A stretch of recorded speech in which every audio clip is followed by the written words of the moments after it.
thing I want to talk about today is this, the Game Changer documentary.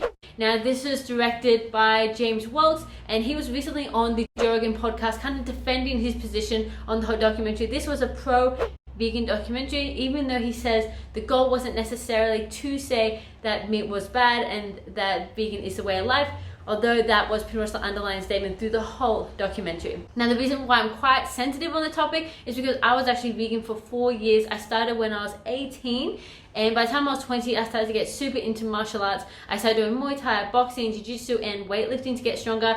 Now, at this point, after about a year of training, I was still so fatigued. I could not gain any strength. I had to nap a lot. I was so anemic. I was covered in bruises.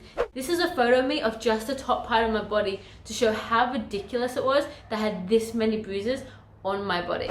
Now, I'm just going to go through 5 quick takeaways from that Joe Rogan, Chris Kresser, James Wilks experience and the Game Changers documentary. A lot of my clients right now are coming to me and saying, should I go vegan? What's your opinion on vegan? And I did it, I tried it, I wish it worked. It was so easy. I love diets that have such strict guidelines that just work, but there's no such thing as one that just works for everyone. Everybody's completely different. But you know, there is some people that will absolutely thrive on a vegetarian diet. Their genetics are made for it.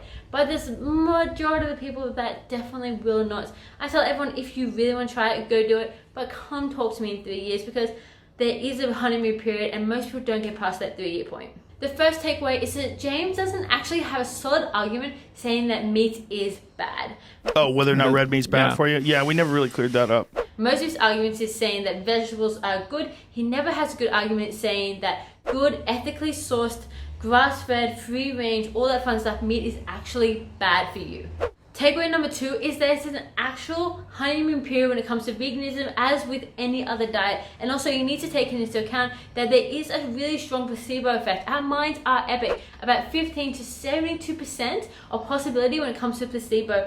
So most of the people that are having epic things that are happening as soon as they got into it, like as soon as they started diet, they started vegetarian or vegan diet, it could either be one, they're stopping all the crap that they were on, they're not eating processed food, they're not eating bad meats anymore, they're not eating out and having McDonald's anymore, or it could be the fact that they are having a bit of a placebo effect and their mind is telling them that they're doing a good thing, they're an awesome person because they're not killing animals and they're making the whole body feel really good. The third takeaway is that James actually said if you are going to eat meat, one of the best meats to eat is kangaroo and game meat. Now, I am a massive fan of kangaroo. I am Australian and I eat one of our national animals, but kangaroo in Australia is actually, one, considered a pest. It is completely free range. You can't farm kangaroos. You can't hold them in one spot because they jump around and they fight and they're pretty badass. And they're actually hunted. So kangaroos live an epic life in Australia and people go out and hunt them and then we get to eat them. So it's actually the cheapest and quickest way for me to get ethically sourced animal meat without actually having to go directly to a hunter. Number 4 is one argument that Chris and James both had is that people need to eat more vegetables. They're both pro vegetables, and that was the underlying thing the whole time, that people are not eating enough healthy food. Now, I have a saying, I think I actually found it on a documentary years ago. I got obsessed with watching vegan health documentaries. I watched every single one under the sun.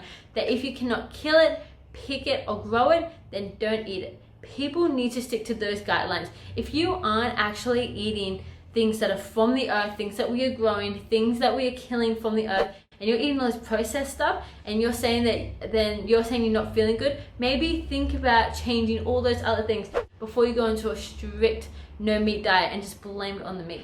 And number 5, if you're actually worried about animal cruelty, then maybe start outsourcing your meats and finding more ethical forms. So one, if you are going to go pure vegetarian, try and get some eggs. I get all my eggs from a local lady who actually has chickens in her backyard. I try and eat kangaroo meat, and whenever I'm out, I try and go to places that I know have ethically sourced free-range meat. Now, you can make these efforts in your life. If you are thinking about changing because of the animal cruelty reason, you don't have to eat factory farm animals. You don't have to choose things because it's convenient. It is a little bit harder to find these things, but once you find it, it's just easy. You can actually get good meat sent to your door every day and not actually have to do the work. So if that is one of your biggest concerns, then stop going to your Woolworths and your Coles and your Costco to buy your meat and actually go directly to the farmers and directly to the hunters.